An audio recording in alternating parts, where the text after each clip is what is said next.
Fala, meus amigos, estamos começando aqui mais um vídeo do canal e hoje a gente vai continuar a reflexão do vídeo de ontem, dos dois últimos vídeos na verdade, né? Quando a gente estava falando aí sobre essa tragédia lá no Rio Grande do Sul, os acidentes lá, enfim, a enchente e as mortes e tudo mais, e ao mesmo tempo também essa briga que está rolando aí de versões, né, da ajuda que está rolando lá no governo federal e das fake news e, enfim, da bizarrice aí bolsonarista e da direita brasileira que sustentam ali grande parte, né, dessa parcela da população, sustenta que na verdade quem está ali, enfim, fazendo realmente as coisas são as pessoas e não o governo. Então a gente vai falar um pouquinho sobre isso também no vídeo de hoje e também vou fazer um acréscimo aqui de um comentário sobre uma reflexão de filosofia que eu fiz no vídeo anterior, tá? E também passar algumas informações novas para vocês aqui do que está rolando lá, tá? Para finalizar com uma comparação de experiências que aconteceram lá fora, na Holanda e na China, tá? E que podem ser aproveitadas aqui pelo Brasil e ao mesmo tempo também podem servir de comparação para a gente entender essas diferenças de projeto também, beleza? Então o tema do vídeo é esse aí: como o mundo civilizado resolveria a tragédia do Rio Grande do Sul com o Estado, certo? Vamos falar um pouquinho sobre isso aí. Antes, deixo com vocês aqui mais uma vez a dica do meu novo livro de poemas, está aqui do outro lado de cá. Quem quiser entrar em contato, o zap está na descrição do vídeo e a gente fala a respeito aí, tá? Então, pessoal, vamos lá. Antes de passar para as informações, né, mais recentes aí que estão rolando lá, só dois comentários rápidos. Eu falei desse livro aqui do Jacques Rancière, que é o Mestre Ignorante, né? Através inclusive de um outro livro dele também aqui, que é o Espectador Emancipado, que é uma discussão dele, né? Tá aqui, emancipação intelectual, e é uma discussão que me interessa também, é uma discussão bem interessante aí.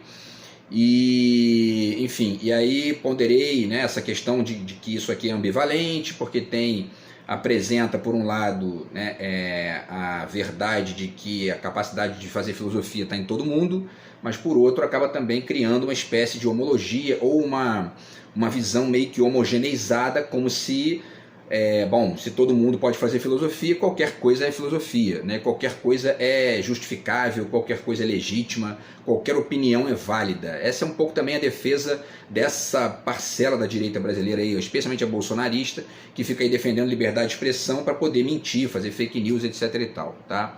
E aí um contraponto a isso aqui, ou seja, né, a essa tendência homogeneizante dessa verdade relativa de que a filosofia está na cabeça de todo mundo e, portanto, todo mundo tem a potencialidade ali de refletir, de entender as coisas de maneira mais ampla e de se expressar também, né? Um contraponto a esse risco de homogeneizar a coisa está nesse livro muito legal aqui do Gumbrecht, tá?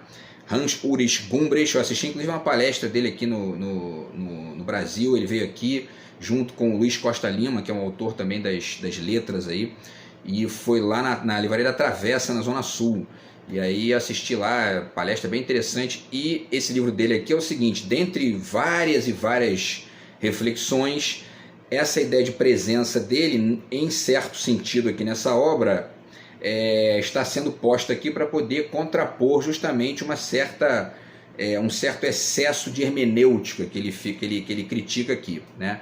Ou seja, né, no debate acadêmico o debate acadêmico começou a se transformar num exercício de quase que um opinódromo, né? Através dessa tendência que é chamada de hermenêutica. Eu posso fazer um vídeo aí no futuro para explicar isso, mas não é o caso aqui no vídeo de hoje. É apenas para ponderar que isso que ele está chamando de produção de presença, como contraponto ao excesso de hermenêutica, serve exatamente da mesma forma para a gente criar uma produção de presença e, portanto, uma produção de complexidade, uma produção de inteligência, uma produção de pesquisa, uma produção de um debate mais elevado, para contrapor o excesso esse excesso de fake news, essa ideia tosca de liberdade que justifica mentira, difamação, informação falsa, muitas delas inclusive atrapalhando lá o pessoal a salvar vidas lá no Rio Grande do Sul. E, enfim, então quer dizer, a gente tem que fazer uma produção de presença fazendo o contraponto necessário a esse excesso aí de farsa, né? especialmente das fake news bolsonaristas, tá? Então é uma dica aí, porque faltou falar isso, na verdade, no vídeo passado. Eu tinha até separado o livro aqui, mas não deu tempo de falar, eu esqueci, enfim, tá? E um outro detalhe também é que eu falei, né, da questão da malandragem, do jeitinho, né, usando aqui também o livro do Roberto da Mata, e usando também esse livro aqui, que é do Pedro Rodrigues Neto, certo? Que está aqui, né, A Culpa é do Jeitinho Brasileiro, e além da questão também do Homem Cordial, do Sérgio Buarque de Holanda. E aí eu lembrei aqui de uma parte de um texto que eu fiz já no mestrado há bastante tempo, que fala sobre a malandragem, e aí me deu vontade de fazer um vídeo para poder comentar essa questão, refletindo a dialética da malandragem, que é uma questão elaborada pelo Antônio Cândido, pelo Roberto Schwarz e tal, e outros autores, e também pelo Roberto da Mata, aqui nesse livro, né, que eu comprei. Eu já li parte desse livro, mas em PDF, né, eu acabei de comprar ele agora há pouco, enfim, então já posso até mostrar aqui, que é o Carnavais, Malandros e Heróis. Tem um capítulo aqui que ele fala sobre a malandragem. Então, enfim, vou tentar fazer um vídeo aqui conectando essa discussão da dialética da malandragem com as diferenças da política atual, né? E aí fazendo distinção também, tanto entre esquerda e direita na política, quanto uma distinção entre essa dialética da malandragem na questão do comportamento, e aí as suas riquezas e pobrezas e tudo mais, e problemas, né? E essa discussão conectada com a política estrito sensu, tá? Tentar fazer isso aí para os próximos vídeos. Não sei se vai dar tempo de fazer isso para o próximo vídeo, mas vou tentar fazer para, enfim, para em breve aí, tá? Inclusive conectado com essa questão do Rio Grande do Sul lá, porque isso, enfim, né, é fácil perceber essas diferenças num evento como esse aí, tá? Então, pessoal, vamos lá, vamos atualizar aqui as informações lá do Rio Grande do Sul. Deputados bolsonaristas espalham fake news sobre o Rio Grande do Sul no plenário da Câmara, tá?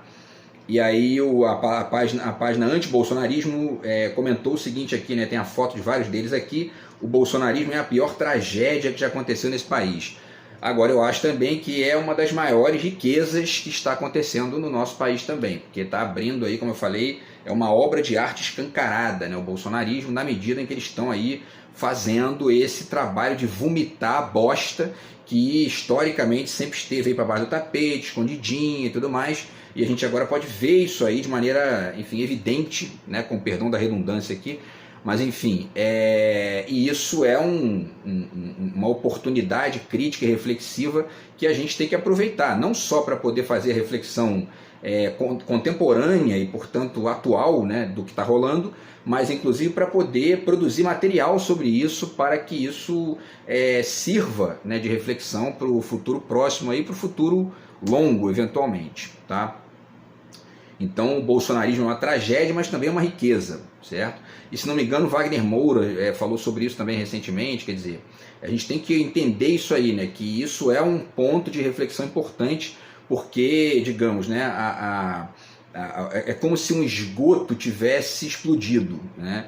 E a gente tem que ver aí para poder ver como é que a gente vai fazer para remendar isso, e também para poder, aos pouquinhos, minimizar o risco disso acontecer de novo, se a gente conseguir superar isso aí também, né? O Leandro Demore publicou o seguinte, né? E aí a gente já entra aqui na discussão específica do vídeo de hoje. Ele diz: quando a solidariedade fundamental no momento da emergência acabar, só o poder público vai dar conta das pessoas. Só ele tem essa capacidade. É assim em qualquer lugar do mundo. Foi assim, vale dizer, né, no mundo civilizado, né?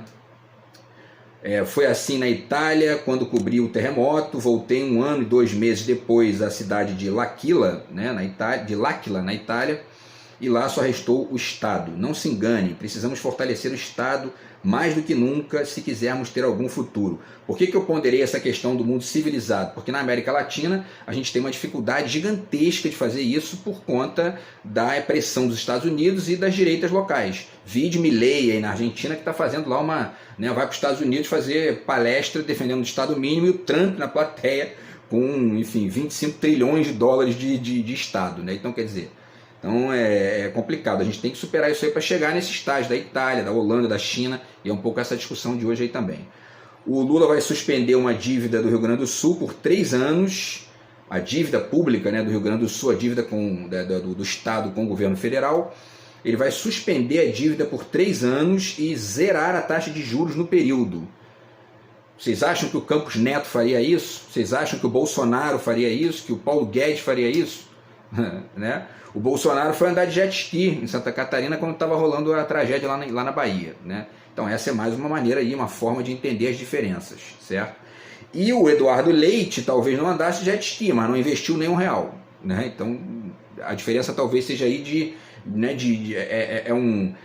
digamos, é um equívoco, para usar uma palavra até bonitinha aqui, né? Porque na verdade está matando gente lá, mas é um erro, né? Um erro polido, e o outro é um erro baixo nível, certo? A medida deve dar um alívio de 11 bilhões de reais ao governo gaúcho. O dinheiro economizado deve ser destinado a um fundo voltado à reconstrução. Tem que tomar cuidado aí, porque o Eduardo Leite já deu um Pix aí para a galera, aí daqui a pouco o Pix não era do governo, o Pix era de uma entidade privada que vai resolver sozinha lá o que vai fazer. Então é importante não botar esse dinheiro na mão dele assim não, né? Porque, entendeu? Enfim, e aí o Leonel Hadi, ele diz, né, o grande culpado pela enchente em Porto Alegre é o prefeito de extrema-direita Sebastião Melo. Nosso sistema de proteção de enchente nos protege de até 6 metros de cheia. Não chegamos nem perto disso e o sistema já colapsou por falta de manutenção. Falei disso aqui também, citando uma matéria aqui de um jornal que entrevistou, né, um engenheiro lá, falando sobre isso. Falta manutenção, né? Lembrando que desde 2005, ele continua, né, o Sebastião Melo faz parte da base governista da capital, certo? Que é bolsonarista, né? Já foi vice-prefeito por 4 anos e é o atual prefeito. É da sua responsabilidade direta o que aconteceu. Além de tudo, ainda é um negacionista ligado a pessoas como Osmar Terra. Tem isso, né? Porque essa palavra negacionista, inclusive, é uma palavra muito interessante para poder ponderar uma série de coisas que eu tenho ponderado aqui sobre o bolsonarismo e, de certa forma, a parte significativa da direita brasileira. A direita brasileira é negacionista do Estado. Quando ela diz que o Estado tem que ser mínimo, que tem que sair de cena, blá blá blá, é um negacionismo isso, porque o mundo desenvolvido inteiro não funciona assim, né? Quando, enfim, o Bolsonaro nega a vacina, quando ele nega, ele está negando, ele está fazendo aquilo que a direita sabe fazer, e a direita bolsonarista mais ainda, né? Porque quando eu digo que a direita tem uma reflexividade negativa, é isso, é esse comportamento de negar. Aí eu falei aqui também, fiz um vídeo falando sobre os comentários dos bolsomínios lá na passeata, né? Tudo isso aqui vai avolumando a reflexão e o número de casos em que isso vai ficando cada vez mais evidente, né? E o cara foi entrevistado lá e disse, mas não é isso, a gente é contra o sistema. Eles não são pró nada, eles são contra, eles negam, eles são negacionistas sistemáticos, né? E isso, a gente tem que refletir isso aí, certo? Isso aí são vários casos de um mesmo tipo de comportamento que fica evidente aí. E aí, pessoal, finalizando aqui, tá? Para a gente passar para o restante da reflexão, a Gleisi Hoffmann publicou que o governo do presidente Lula mostra mais uma vez seu compromisso com a população ao propor a suspensão por 3 anos e sem cobrar juros, acabei de falar isso, né, dos pagamentos da dívida do Rio Grande do Sul com a União. Temos certeza de que o Congresso aprovará a proposta que vai garantir 23 bilhões de reais neste período para o atendimento às vítimas e a reconstrução do Estado. É assim que age um governo eleito para olhar por todos sem discriminação política, todos com o Rio Grande do Sul. Quer dizer, é o Estado fazendo o papel do Estado, né? E não saindo de cena e colocando na mão do mercado coisas que o mercado não pode resolver. Tem coisas que o mercado resolve muito bem, tem outras que não resolve, pelo contrário, só faz cagada. Então é preciso o Estado entrar ali para poder, enfim, né, como se faz no mundo desenvolvido inteiro, são os exemplos que a gente vai passar agora aqui. Um último dado, a tragédia no Rio Grande do Sul, revista Fórum, tá? Link aqui, apenas 15% das cidades em estado de calamidade pediram recursos federais, tá? 2 parágrafos rápidos aqui. Segundo o ministro da Integração do Desenvolvimento Regional, Valdez Góes, ainda é reduzido o número de municípios do Rio Grande do Sul que pediram recursos emergenciais federais para trabalhar com os impactos das chuvas e enchentes que atingem o Estado. Ele realizou uma coletiva de imprensa nesse sábado, dia 11, declarando o cenário, aspas, temos 441 municípios em situação de calamidade, 441. Logicamente que até que seja feito o refinamento dessa classificação, nós imaginávamos que pelo menos 300 solicitassem algum tipo de recurso, mas apenas 69 solicitaram. Aprovamos sumariamente todos, né, e já liberamos os recursos. Disse ele, segundo a Agência Brasil, o número representa 15,6% das cidades em estado de calamidade. Isso significa, né, que isso provavelmente significa que prefeitos de direita estão querendo ignorar isso aí para poder não dar, evidentemente, peça de marketing para o governo federal, né? E aí estão colocando as pessoas em risco lá e ao mesmo tempo sustentando essa tese do Estado mínimo que não ajuda, nitidamente não ajuda, tá?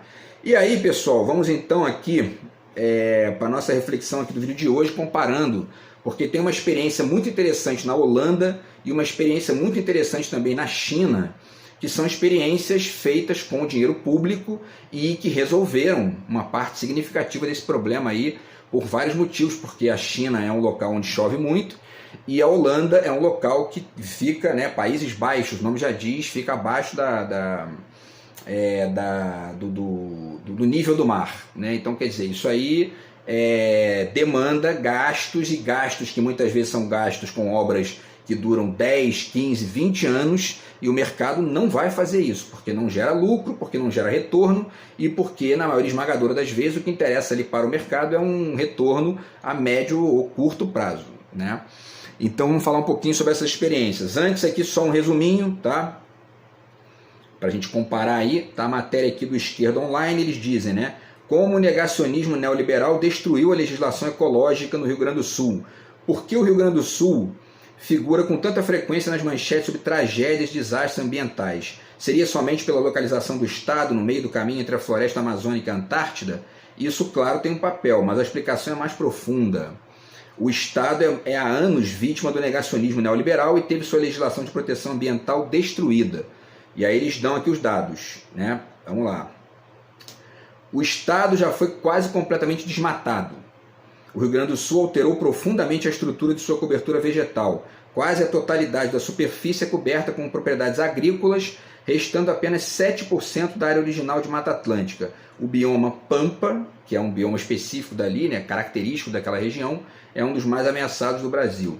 O agronegócio da região é um dos mais poluentes do Brasil. Em 2020, a agropecuária foi responsável por mais da metade dos 84 milhões de toneladas de gás carbônico emitidos no Rio Grande do Sul.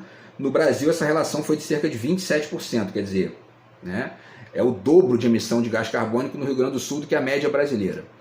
Segundo Clóvis Borges, da Sociedade de Pesquisa em Vida Selvagem e Educação Ambiental, o Rio Grande do Sul perdeu há muitas décadas a resiliência para enfrentar os extremos climáticos.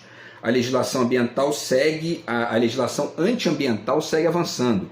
Em março deste ano, a Câmara dos Deputados aprovou um projeto de lei de autoria do deputado Alceu Moreira, do PMDB, tá? E a medida autoriza o corte de vegetação nativa não florestal, como pampa, parte do Cerrado e do Pantanal. Se essa lei passar no Senado, uma área equivalente aos estados do Rio Grande do Sul e do Paraná, juntos de mata nativa, estará livre para ser desmatada. E aí acontece isso, ninguém sabe de onde vem, né? E para finalizar, o governador Eduardo Leite também tem responsabilidade na tragédia. Em 2020, Eduardo Leite aprovou na Assembleia Legislativa a Lei 15.434, chamada de Novo Código Estadual do Meio Ambiente. Essa lei suprimiu ou flexibilizou mais de 500 artigos e incisos do Código Estadual de Meio Ambiente criado no ano 2000, afrouxando regras de proteção ambiental dos biomas Pampa e Mata Atlântica. E aí eu falei aqui disso também nos vídeos, né?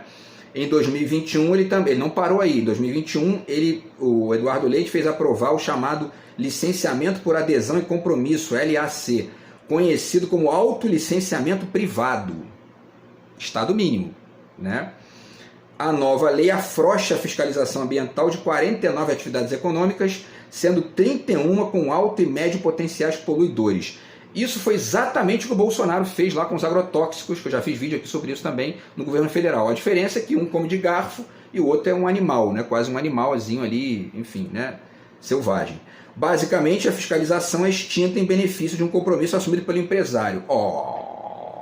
Né? Vamos aguardar o empresário, ele vai gastar ali mais para poder proteger o meio ambiente e aí não compra um iate, não compram, né? Tá bom, tá legal. Enfim, ele ignorou sucessivos alertas sobre a ameaça que parava sobre o Rio Grande do Sul. poucos dias antes do início das atuais chuvas, a Associação Gaúcha de Proteção ao Ambiente Natural, a AGAPAN, enviou ao governador um ofício com o título de, aspas, alerta ao Estado do Rio Grande do Sul e ao governador do Estado, seguido pelo subtítulo que dizia, aspas, registro para fins de tomada de conhecimento sobre alertas emitidos há várias décadas. E nada foi feito, né? Enfim, no dia 14 de setembro de 2023, enquanto as famílias do Vale do Taquari ainda choravam seus parentes mortos, procuravam desaparecidos e contabilizavam os prejuízos econômicos causados pela enchente, o Conselho Estadual do Meio Ambiente, CONSEM, aprovou a atualização do zoneamento ambiental para a atividade da silvicultura no Estado, ou seja, abriu ainda mais o Estado para o desmatamento para a extração de madeira, né? Na antevéspera da tragédia, 29/4, o governo estadual e a multinacional do papel CMPC firmaram um protocolo de intenções para a instalação de uma nova planta industrial de produção de celulose em Barra do Ribeiro. Com aporte de 24 bilhões de reais da empresa, o negócio foi festejado pelo governo como um dos maiores investimentos privados da história do Rio Grande do Sul. Por fim, Eduardo Leite flexibilizou as regras para permitir a construção de barragens e açudes em áreas de preservação permanente, né? O objetivo é proporcionar alternativas de armazenamento de água para a agricultura e pecuária, de modo a enfrentar períodos de estiagem. Leite sancionou no dia 9 de abril o projeto aprovado em março na Assembleia Legislativa. E aí, pessoal, como é que funciona o mundo civilizado, né? O mundo civilizado funciona diferente disso. A Holanda, por exemplo, é exemplo na prevenção de enchentes, tá? E aí tem uma matéria aqui do GZH, tá? Que é a Gazeta, né?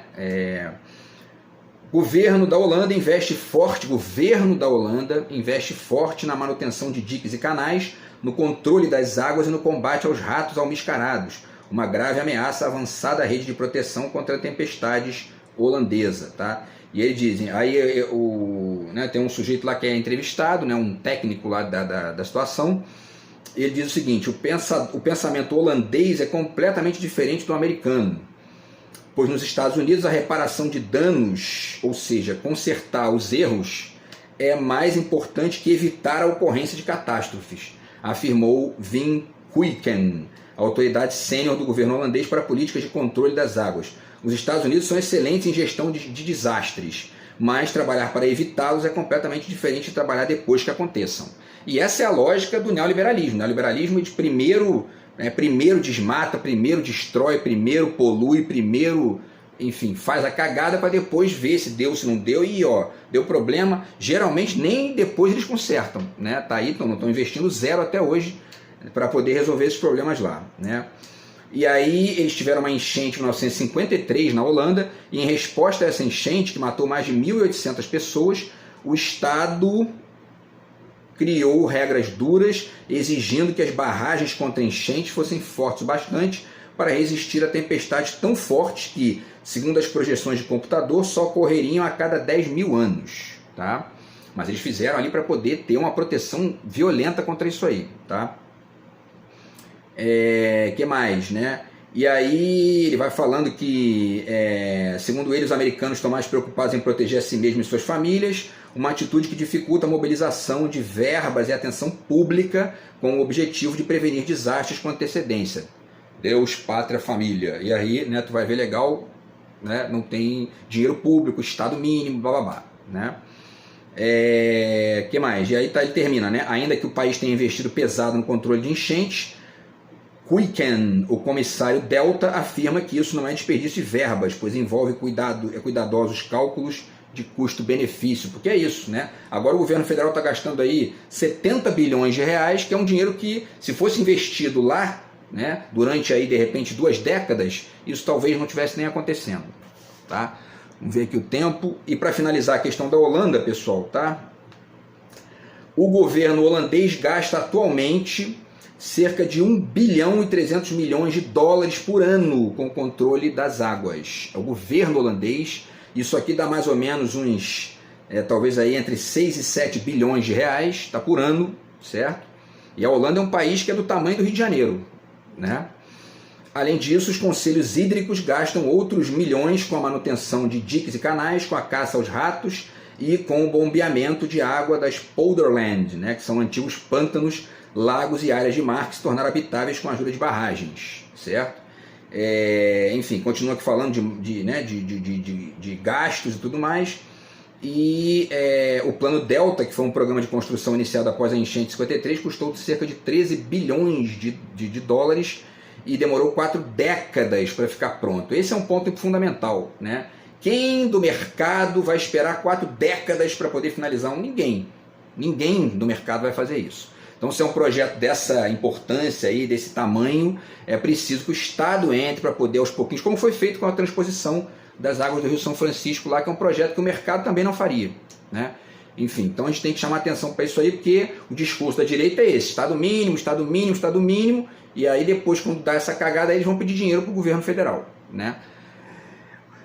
E isso aqui isso finaliza, tá, a questão da Holanda. E aí, pessoal, para finalizar, tem um exemplo da China também, que são as cidades esponja, que é uma estratégia usada na China para combater enchentes. Aqui já é um outro modelo, uma outra saída ali, porque tem variações, né, enfim, variações geográficas, variações ali ligadas às conexões entre clima e meio ambiente, tudo mais, e tudo isso tem que ser ponderado para poder pegar essas estratégias aqui e criar uma saída local que de repente mescla aí algumas coisas de lá com algumas coisas daqui. Matéria super interessante diz: esse conceito urbanístico prevê a drenagem da água das chuvas por meio de parques alagáveis e concreto permeável. Matéria daqui do super interessante, tá? Existem estratégias urbanísticas para minimizar o impacto das enchentes. Um exemplo são as cidades esponja, que reúnem projetos para distribuir e drenar a água, evitando que casas e ruas fiquem alagadas. Em outras palavras, as cidades passam por uma inundação um pouco mais segura, né? A ideia consiste em incorporar infraestruturas verdes para ajudar na absorção da água, em vez de depender totalmente do sistema de escoamento da cidade. Ela foi proposta por cientistas e urbanistas chineses no início dos anos 2000 e hoje é aplicada em diversas cidades do país, tá? Não se trata de apenas uma ação ou projeto, mas um conjunto de estratégias que deixam a cidade mais esponjosa, certo? Portanto, é diferente, né, do concreto ali, dos sistemas de esgoto e tudo mais, e de escoamento de água e tal. Tem a ver com a própria estrutura ali dos parques tal, e da própria estrutura dos prédios. Deixa eu ver o tempo aqui, tá? E aí eles dizem o seguinte aqui, ó: o concreto da maioria dos centros urbanos é impermeável, impedindo que a água chegue ao subsolo rapidamente. Uma alternativa seria substituí-lo por um tipo de concreto ou material que permite a passagem de água aos lençóis freáticos, tá? E a instalação de mais áreas verdes também é uma maneira de absorver a água das chuvas, tá? Alguns exemplos são parques, hortas, vegetação ao redor de rios, entre outros. Esse é o conceito aplicado nos telhados verdes, que é basicamente a construção de jardins em cima dos prédios. A água retida pode ser reutilizada, diminuindo a sobrecarga do sistema de escoamento da cidade, tá? E existem os parques alagáveis, que são infraestruturas construídas na beira dos rios e projetadas para, de fato, alagar durante as cheias. As cidades de Jinhua e Taizhou, na China, são exemplos de metrópoles que construíram essas estruturas. Os moradores podem acessar o espaço por meio de passarelas, por exemplo, e essa seria uma alternativa mais sustentável aos piscinões adotados no Brasil, tá? E para finalizar, pessoal, né, e aí tem essa questão de incorporar soluções verdes, que é uma iniciativa bem-vinda, mas, enfim, tem que ter outras, né, soluções junto ali também. E aí, para finalizar, tá apenas os números, certo? Para vocês terem uma ideia do gasto lá do Estado na China com isso. O Banco Mundial calculou em 2021 que 67% da população chinesa vivia em áreas propensas a inundações de 640 cidades. O país determinou que até 2030, 80% das áreas urbanas sejam do tipo esponja. E as 30 cidades escolhidas para implementar projetos desse tipo vão receber subsídios anuais do Estado de 400 milhões a 600 milhões de yuans, ou seja, entre 282 milhões e 420 milhões de reais, certo? Isso por ano, cada cidade, tá? Enfim, então isso significa o quê? Ação do Estado. Estado atuante, Estado presente, não só para poder fazer esses projetos de construção ali, para inaugurar, né, aquilo ali, mas para manter, para fazer a manutenção, que é isso que, segundo muita gente aí, causou esse caos lá no Rio Grande do Sul, que foi justamente a ausência de uma grana para poder sustentar a manutenção ali via Estado, né? Com gente que defende o Estado mínimo lá, isso não vai acontecer nunca. Então o eleitor tem que aprender isso e votar melhor, certo? Então é isso, pessoal. A gente volta no próximo vídeo aí para refletir mais algumas questões aqui ligadas ao Rio Grande do Sul. Tá? Grande abraço aí, tamo junto. Fui.